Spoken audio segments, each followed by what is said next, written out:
Indépendance, tcha-tcha, aux oubliés. On nous a donné une date qui est rentrée dans l'histoire, le 30 juin 1960. On nous a dit vous êtes indépendants, mais moi j'ai voulu creuser.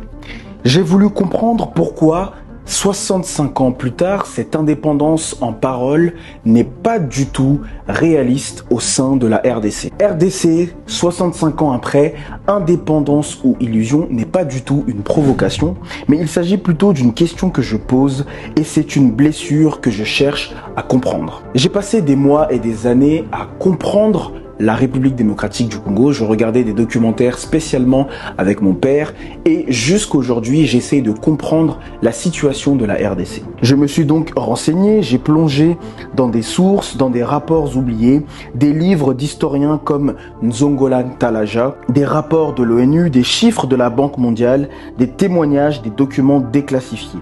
J'ai recoupé tout ça pour comprendre une seule chose.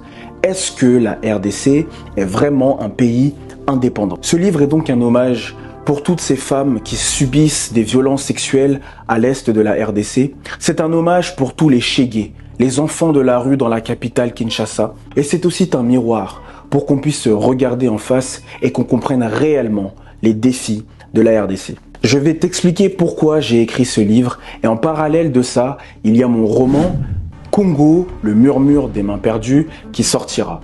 J'ai eu l'opportunité d'écrire un essai, mais aussi d'écrire un roman pour qu'on puisse ensemble comprendre l'histoire du Congo. Depuis les années 1400 jusqu'à aujourd'hui.